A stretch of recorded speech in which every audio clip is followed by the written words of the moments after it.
One of the goals today is to clean up the exterior, see actually how good the paint is on the hood and the panels and so forth. Got the fenders taken off and set aside. New ones are here. But before we prep the fenders and the hinges and so forth for paint, wanted to hit the hood with a buffing wheel, see where we ended up. But there's just a lot of checking, a lot of heat checking that I didn't see initially, and a lot of staining in the hood that will not come out. So today we'll pull the cowl, remove the hood, and I'm not going to prep that for paint right now, but get it stripped down and ready to go of all its pieces.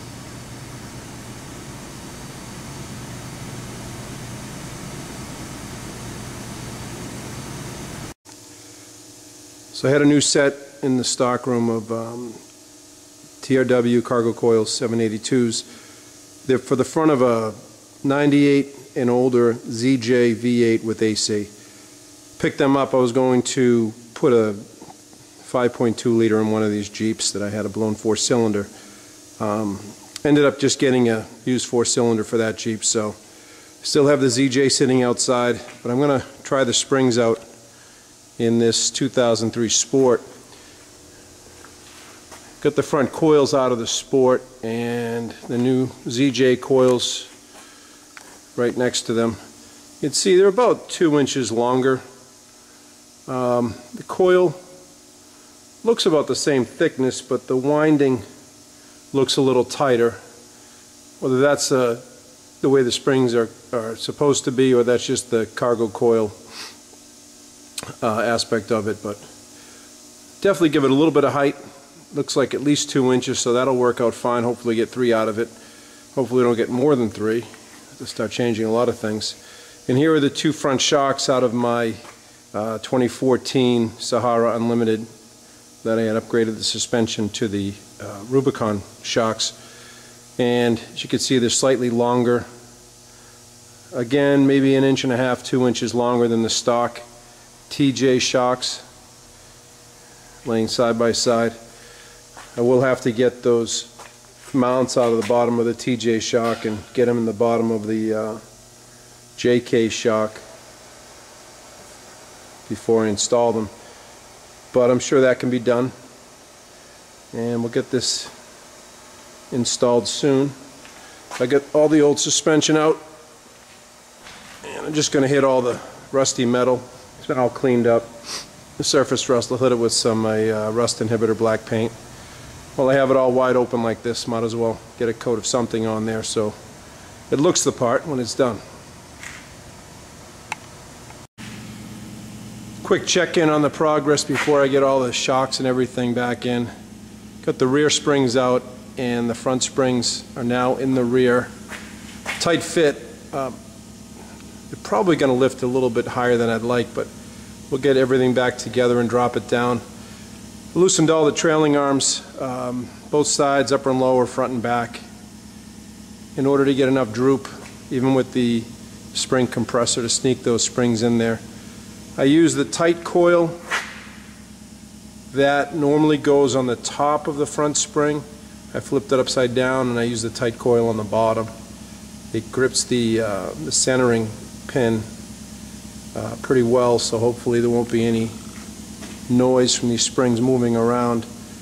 The upper part of the spring, which was the lower part on the front, it swims a little bit on the upper pin, but it has a rubber insulator there. Hopefully with the weight of the vehicle it's going to be quiet. Got the shocks all modified. Had to burn out the cross mount and cut it out of these shocks, burn the bushing off. So we got the cross pieces in and pressed out the original sleeve that was in the bottom of the shock. I just used a vise, a large socket on one side and a smaller socket on the other side, and squeeze it together, push that sleeve out of there, and then the cross pin from the old shock, fit nice and snug. Little synthetic grease on there to get it through. So we have the JK shock in the front. There's the cargo coil for the Grand Cherokee, and shock isn't tightened up yet, but as you can see, with the suspension all loose, nothing connected, no sway bar link, at full droop on the lift, the shock does fit, and the shock is almost fully extended, and it fits in there nicely. So it looks like the JK front shocks are going to give us the added length to accommodate the extra height, and to give the frame and the suspension components a quick coat of black Rust-Oleum, for lack of a better term, stop rust paint. And so it looks good, and get the wheels back on it, get these shocks tightened up, and see where it sits. Before I put the rear shocks in, I just wanted to go over a quick tip for those of us in the Rust Belt about getting these rear shocks out. No focus right now, but you can't really apply heat to those upper bolts.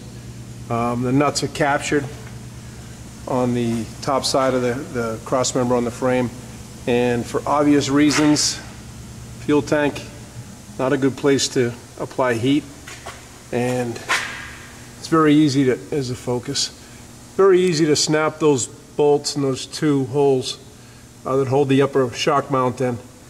I was fortunate, I was able to apply a little heat. I probably shouldn't, but a little heat, and I was able to work those two out without breaking them.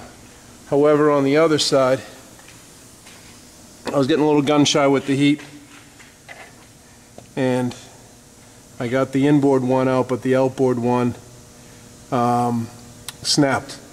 So quick tip, as you can see, I have just a grade 5 bolt and nut in there right now.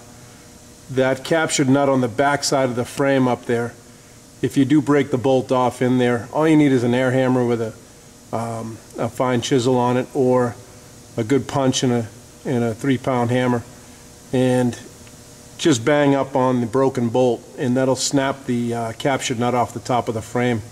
It'll break it right off. Then it'll give you a nice clean hole, and you can fish a standard bolt down through the top with a lock washer, and with a little downward pressure, that should stay still while you tighten the shock up. So I did get 3 out of 4 bolts out. The 4th one did break, so I just punched it out, punched out the broken bolt and the nut, and then fished the bolt down through the top. Well, here's where we end up with the ZJ spring lift. Started off at 18 inches to the bottom of the front bumper with the stock coil springs, no hood, no fenders. With the ZJ cargo coils, it's up to 20.5, so we got 2.5 inches out of the front. Moving the front springs to the rear, we started at 17.5 to the bottom of the rear bumper. Now we're at 21, so that's a 3.5 inch increase in the rear. The front may not settle down much with the hood and the fenders. They're pretty light, and those are cargo coils, so even if it stays the same, it's going to have too much of a rake to it for my taste. I'll see what happens when it's all put back together, and I decide what tires go on it, and I'll either swap out the rear springs, something shorter, or add a spacer to the front. Probably swap out the rear springs. This is not going to have any slip yoke eliminator in it. It's not going to have any adjustable track bars or lower control arms. So one thing I might try in the rear is the JK Unlimited Sahara springs. They were only 1 rating below a Rubicon, and from what I've read, those should give me 2.5 inches on the rear. So probably end up swapping the JK rear springs into the rear of this. once it's all put back together and see where it sits.